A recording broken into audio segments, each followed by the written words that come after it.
Here at the Kitchen Table Project, we talk about different elements that help build our children's faith. Today, I want to talk about prayer. In this season, we can really model prayer and what it looks like to connect with God. In a season where it's easy to feel disconnected, prayer is a great way of showing how we can connect with God. We can pray for others, we can pray for family members and for people in our church. We can also pray for key workers. There will be key workers in your family and your friendship circles that your children may know. Why not print off a couple of photos of them or get your children to draw a picture of them and just pop it on the fridge and maybe take a moment each day to pray for them. Also, how can we make the most of everyday opportunities to pray together? Whether it be meal times or bedtime, whether it be playing out in the garden, or maybe we're feeling anxious or worried, we can all pray together.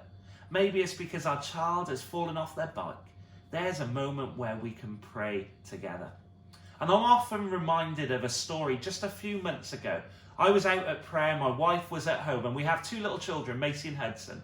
And it was that moment of the night, and I'm sure many of you can relate to it, that my wife had just put them to bed and she just sat down in the living room ready to put on Netflix. And then she heard a voice from upstairs. It was our little girl Macy going, "Mum, Mum." And my wife shouted, said, "Macy, what's the matter?" And said, "Oh, Mummy, I can't get to sleep." So my wife said, "Oh, why not just try again?" So my wife went back downstairs. She carries on trying to watch whatever she was watching. And this went on for about half an hour, 40 minutes. And in the end, and if it was me, I would have just shut the door and probably turned up Netflix a little bit louder.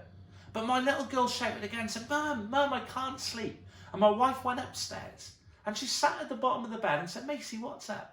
And my little girl just said, "Mummy, I can't sleep." And my wife just said, "Well, just ask Jesus to help you," and then went to walk out of the room.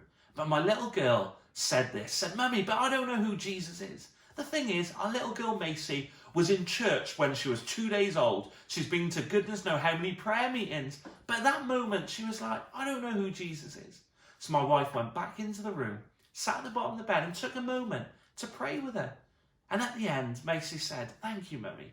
I can pray to Jesus now." And that really encourages me and reminds me that there are opportunities and we often will miss many. But it's also seeing how we can make the most of as many opportunities as we can, just to spend time to talk and pray together. So I pray that today has been an encouragement to you to help us to realise that there are opportunities where we get to pray together. Have a great day. Be blessed.